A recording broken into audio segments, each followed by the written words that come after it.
Why do millions of people starve in the Hunger Games? Does Panem lack food? Resources? Not really. The districts produce food, mine coal, manufacture weapons, fish, make luxury goods. Panem isn't a poor society, it's a wealthy one. And yet almost everyone lives in the poverty. Why? The obvious answer: the capital wants to control the people. But the real economic question is far more interesting. Why would this very system eventually make the capital itself poor? And another question can be, what can we learn from that?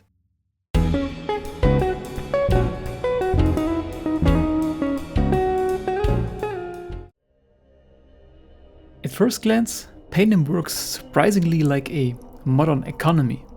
Each district specializes in a specific industry: food, coal, timber, electronics, fishing, weapons.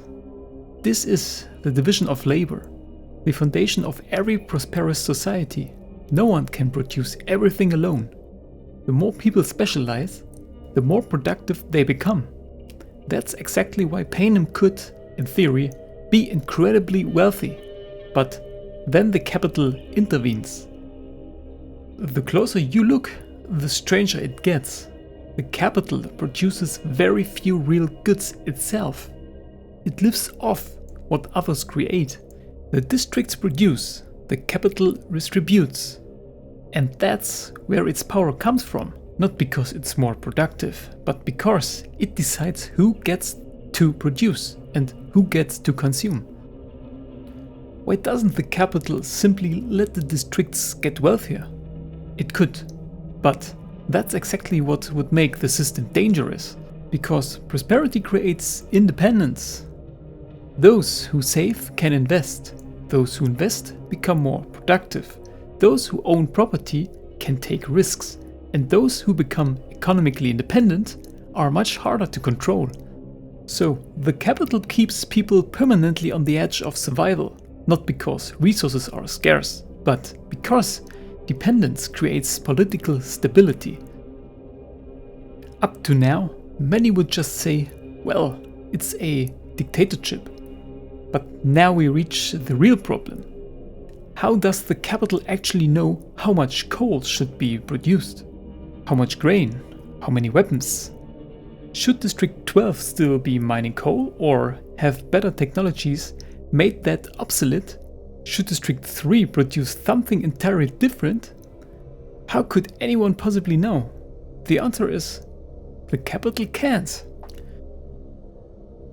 Ludwig von Mises called this the economic calculation problem. In the free economy, prices constantly reveal where resources are scarce, what people actually demand, which ideas work and which don't. Profit and loss aren't merely rewards, they are information, telling entrepreneurs whether they are creating wealth or wasting resources. The capital replaces that mechanism with commands, but commands don't generate information. They merely enforce decisions. Without genuine market prices, any economy loses its compass. But an even bigger problem emerges. No one discovers new opportunities. No one is free to experiment. No one starts a business. No one invests their own capital. Why would they? Any success ultimately belongs to the capital anyway. The result is predictable.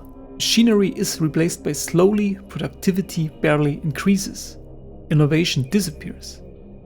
The economy keeps functioning, but it stops evolving.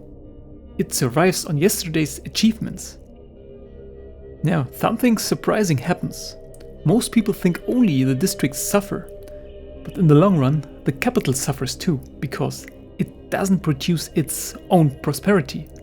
It lives off the production of others. If the districts become less productive, if capital deteriorates, if innovation disappears, then eventually the total wealth of Panem begins to shrink. And when the pie gets smaller, the capital slice gets smaller too. You can redistribute wealth, but you cannot redistribute wealth that was never created. That's why Panem doesn't ultimately collapse because of the revolution alone. The revolution is merely the trigger. The real problem begins much earlier, step by step. The capital destroys for very mechanism that makes its own prosperity possible.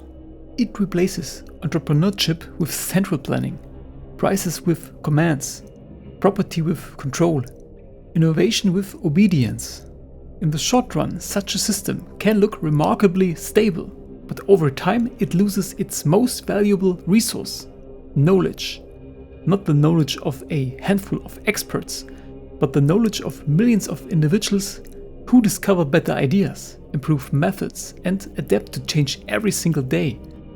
The most furious think the Hunger Games is a story about tyranny, but economically it's about something deeper. The capital doesn't fail simply because it's cruel. It fails because no government, no matter how powerful, can replace the knowledge held by millions of individuals. You can confiscate wealth, you can redistribute it, you can force people to work, but you cannot centrally calculate how a complex economy should function. And that's why the capital's greatest weakness isn't its brutality, it's its hubris, the belief that it can direct an entire society from above. And in the end, that's exactly what destroys it.